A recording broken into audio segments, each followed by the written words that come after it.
हिंदी दिवस के अवसर पर आईआरडीटी प्रेक्षागृह सर्वे चौक देहरादून में उत्तराखंड भाषा संस्थान की ओर से हिंदी दिवस समारोह 2024 का आयोजन किया गया था। समारोह में बतौर मुख्य अतिथि सीएम पुष्कर सिंह धामी ने शिरकत की। इस दौरान मुख्यमंत्री पुष्कर सिंह धामी और कैबिनेट मंत्री सुबोध उनियाल ने दीप प्रज्वलित कर कार्यक्रम का शुभारंभ किया। वहीं मुख्यमंत्री ने इस अवसर पर भाषा संस्थान की पुस्तक उत्तराखंड की लोक कथाओं का विमोचन किया। वहीं कविता लेखन में श्रेष्ठ रहे छात्र छात्राओं को मुख्यमंत्री ने पुरस्कृत भी किया। मैं सबसे पहले तो हिंदी दिवस की सबको बधाई देता हूँ, शुभकामनाएं देता हूँ और हिंदी का प्रचार और प्रसार हो, नई पीढ़ी में लगातार ये विरासत की तरह आगे बढ़ती है।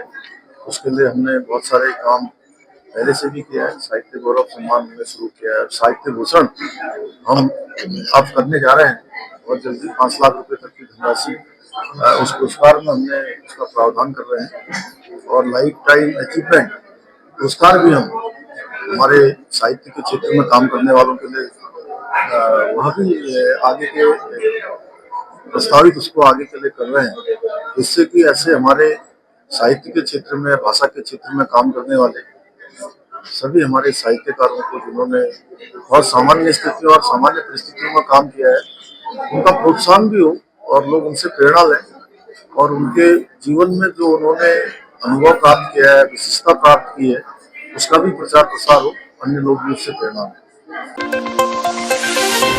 उत्तराखंड महिला कांग्रेस पार्टी अपने 40 वर्ष पूर्ण होने के उपलक्ष्य में प्रदेश भर में महिला सदस्यता अभियान का प्रारंभ करने जा रही है। महिला कांग्रेस अध्यक्ष ज्योति रौतेला ने कहा है कि प्रदेश में महिला कांग्रेस लगातार प्रदेश में महिलाओं के साथ हो रहे अत्याचार के खिलाफ महिलाओं को जागरूक करेगी और महिला कांग्रेस की नीतियों पर भी विचार विमर्श करेगी।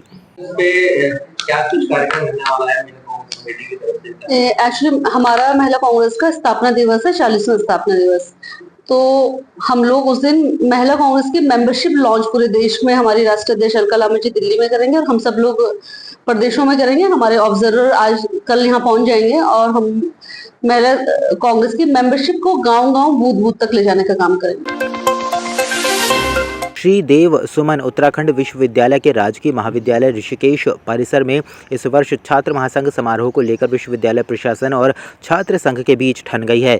प्रशासन की ओर से छात्र संघ को स्पष्ट कह दिया गया है कि उनका कार्यकाल पूर्ण हो चुका है, अनुमति नहीं दी जा सकती। छात्र संघ अध्यक्ष हिमांशु जाटव और महासचिव माधवेंद्र मिश्रा ने विश्वविद्यालय प्रशासन पर राजनीतिक दबाव में काम करने का आरोप लगाते हुए कहा कि यदि समारोह की अनुमति नहीं मिली तो 18 सितंबर से महाविद्यालय में अनिश्चितकालीन तालाबंदी कर दी जाएगी। देखिए, हमारी लगातार विश्वविद्यालय से मांग रही है छात्र संघ समारोह कराने को लेकर, लेकिन लगातार उनके द्वारा हमें टाला गया। हम भी उनकी थोड़ी सी बातों में आ गए कि विश्वविद्यालय हमारा है, निर्देशक महोदय हमारे हैं, वीसी सर हमारे हैं, तो वो इस बात पे संज्ञान लेंगे। लेकिन कुछ राजनीतिक दबाव के चलते मुझे ऐसा लगता है कि ये फंक्शन नहीं कराया जा रहा है। मैं पूर्णतः इसमें अपना वो दिखाता हूँ कि इसमें राजनीतिक दबाव है, जिस वजह से डायरेक्टर अपनी सीट बचाने के लिए, अपनी कुर्सी बचाने के लिए फंक्शन ना होने दे रहे हैं। क्योंकि हर साल की बात ही छात्र संघ समारोह 30 जून के बाद ही हुआ है। मैंने आज तक इस कॉलेज इतिहास में 5 साल मुझे इस कॉलेज में हो गए, 5 साल में कभी भी छात्र संघ समारोह जून से पहले नहीं किया गया, हमेशा जून के बाद ही हुआ है। क्या उस समय 30 जून की सीमा रेखा नहीं थी, या 30 जून की सीमा रेखा इसी बार लाई गई है हमारे वाले कार्यकाल में? देखिए, इसमें एबीपी जो संगठन है उनके द्वारा लगातार बच्चों को दूसरी तरफ भड़काया जा रहा है कि एनएसआई कुछ नहीं कर रही है, एनएसआई कुछ नहीं कर रही है। हमने फंक्शन रखा है इसलिए कि ताकि हम लोगों को अपने कार्य बता सके, अपने जो जो काम किए हैं, हमारे कॉलेज में इतने ज्यादा विकास कार्य हमने अपने कार्यकाल के रहते करे हैं, चाहे हमारी सरकार हो चाहे ना हो, लेकिन हमने लड़ झगड़ कर वीसी सर से अपने कॉलेज में इतने सारे कार्य किए। बच्चों को पहले क्लासों में इतनी दिक्कतें होती थी, बेंचों की दिक्कत होती थी, कॉलेज में जो रंगाई और पुताई का कार्य था वो इतना खराब था, हमने सारे कार्य किए। कहीं ना कहीं इसमें दिखाई देता है कि एबीपी डर रही है इस कार्यक्रम से और इसीलिए वो विरोध करना चाह रही है और हमारा कार्यक्रम नहीं होने देती। बिल्कुल, सत्ताधारी पार्टी इसमें पूर्ण रूप से लिप्त है इसमें, ताकि हमारा फंक्शन ना हो। अगर हमारा कार्यक्रम नहीं किया जाता है तो जब तक हमारे कार्यक्रम की हमें डेट नहीं दी जाएगी तब तक कॉलेज में बंदी रहेगी, तालाबंदी रहेगी, कॉलेज पूर्णतः बंद रहेगा। आज कॉलेज अभी तक तो ज्यादा कुछ है नहीं, 15 से और 16, 17 3 दिन की कॉलेज में छुट्टी रहेगी। 18 तारीख को जब कॉलेज खुलेगा तो उस दिन कॉलेज बंद रहेगा। इसकी छात्र संघ पूर्ण जिम्मेदारी लेगा कि छात्र संघ द्वारा कॉलेज बंद कराया जाएगा। अगर हमारे छात्र संघ की डेट हमें आज दिनांक 14 तारीख तक नहीं मिलती है तो हम 18 तारीख को जब हमारा कॉलेज खुलेगा उस दिन संपूर्ण रूप से तालाबंदी करेंगे और विश्वविद्यालय से अपने छात्र संघ समारोह की तिथि मांग करेंगे।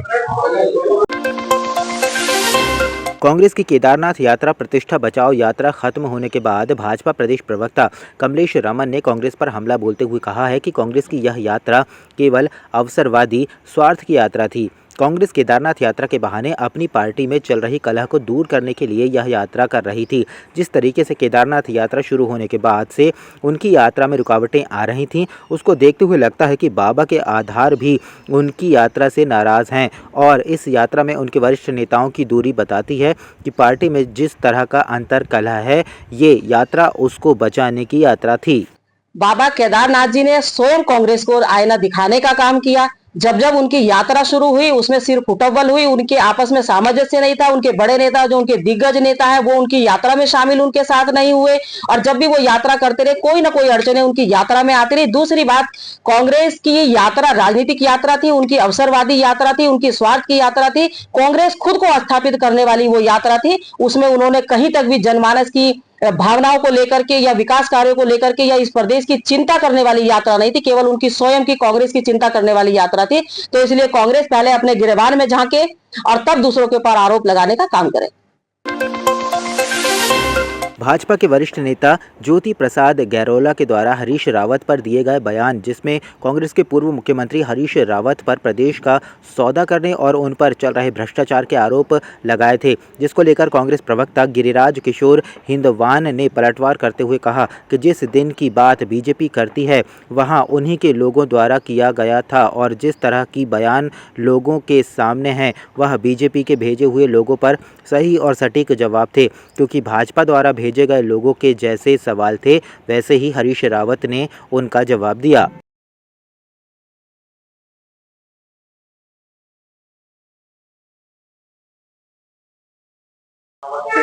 भ्रष्टाचार और प्रदेश का सौदा करने का आरोप लगा रही है और अपने मंत्री को बचाते हुए नजर आ रही है। अरे ये छदमी जो है, ये छदमी, देखिए भाजपा इक्वल टू झूठ प्लस छद्म प्लस झूठ छल छद्म इक्वल टू भाजपा होता है। ये निश्चित है, इनकी डेफिनेशन बन चुकी है, इनकी परिभाषा मैं बना चुका हूं कि केवल छल की, छद्म की और झूठ की राजनीति भाजपा करती है। आज हरीश रावत जी पे अगर एक कोई टिप्पणी कर रहे हैं, कुछ बोल रहे हैं, हरीश रावत स्तंभ है कांग्रेस के, सुन लीजिएगा, वैसे स्तंभ है। उन्होंने अपने राजनीतिक जीवन में 81 में उनकी 81 में उनकी मेंबर ऑफ पार्लियामेंट वो बने थे और वाकई उन्होंने सबसे बड़ी पंचायत में बैठ के भी डिबेट में जब पार्टिसिपेट किया, उत्तराखंड के भले की सोची, वाकई जो यहाँ की समस्याएं होती थी तो निदान की तरफ उसको ले गए। और आज जो ये छदमी कह रहे हैं, जो जिस स्टिंग की बात करते हैं, वो भी सारा छल जो था वो भाजपा की क्रिएशन थी। और भाजपा की क्रिएशन में अगर उन्होंने, हरीश रावत जी ने अगर कोई स्टेटमेंट इस तरह से दिया, कुछ बोला अगर उन्होंने, तो सामने छदमी बैठे हुए थे, छल करने वाले सामने बैठे हुए थे। अगर उनके साथ कोई बात उन्होंने रखी भी तो निश्चित रूप से मैं इस नतीजे पर मैं स्वयं पहुंचता हूं, जो मेरी एनालिसिस है अपनी, कि वाकई हरीश रावत जी का कोई उसमें कहीं से दूर दूर तक जो भी बातें आई सामने, निश्चित रूप से वो बातें जो आई वो वाकई अगर छदमी और छल करने वाले लोग सामने बैठे हुए हैं तो उनको उसी हिसाब से उनको ट्रीट किया गया। हरीश रावत जी की तरफ से जो भी बात रखी गई तो उसी हिसाब से उनके लेवल को देखते हुए बात की गई कि वाकई वो समझ चुके थे छदमी है, छल करने वाले। कौन उनको लेके गया वहां पर, किसकी वो सारी क्रिएशन थी, आप स्वयं देखिए। ये भाजपा जो है, इनके जो कुकृत्य है, ये जो कुकर्म इनके हैं, आज दो बाई इलेक्शन हार जाते हैं। सोचिए, दो बाई इलेक्शन हार जाते हैं और उन बाई इलेक्शनों में चाहे बद्रीनाथ जी का हो, मंगलौर का हो, पूरी तरह से शराब लिए हुए लोग थे, धन लिए हुए, धन का दुरुपयोग इन्होंने किया।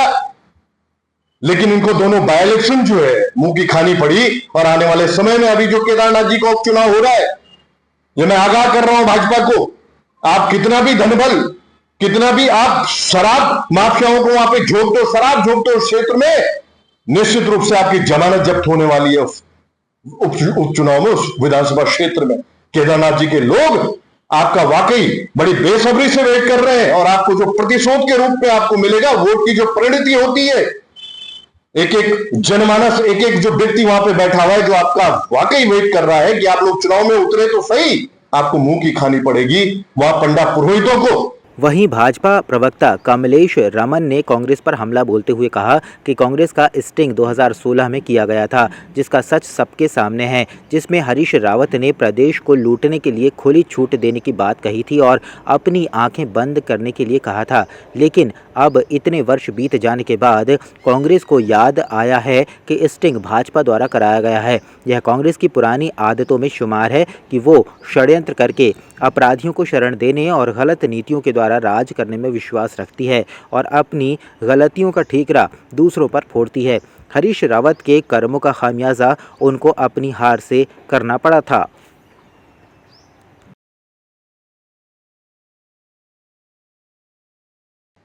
देखिए, उल्टा चोर कोतवाल को डांटे, खुद गलती करे, खुद भ्रष्टाचार करे, खुद गलत काम करे और आरोप भारतीय जनता पार्टी के ऊपर लगाए, ये पुरानी नीति बन चुकी है कांग्रेस की।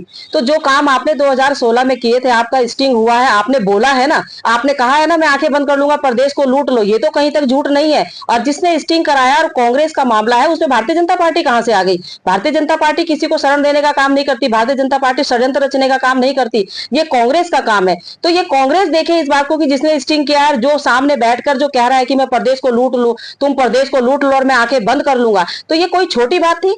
आप स्टिंग की बात अगर करते हैं, अगर कांग्रेस स्टिंग की बात करती है, तो कांग्रेस पहले अपने अंदर झांक करके देखे कि उन्होंने क्या क्या गलत काम किए हैं जिसके चलते उनको इतनी बड़ी सजा मिली।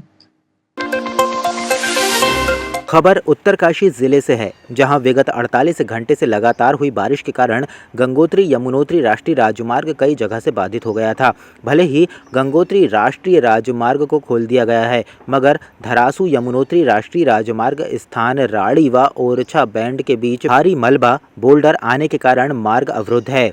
NHIDCL द्वारा JCB एक ब्रेकर ट्रोलर कार्यरत है। उक्त स्थान पर मार्ग बाधित के दृष्टिगत ट्रैफिक को बहाल बड़कोट आदि सुरक्षित स्थानों पर रोका गया है। छोटे वाहनों को राड़ी धाड़ी कफनौल बर्नीगाड़ राज्य MDR वैकल्पिक मोटर मार्ग से भेजा जा रहा है।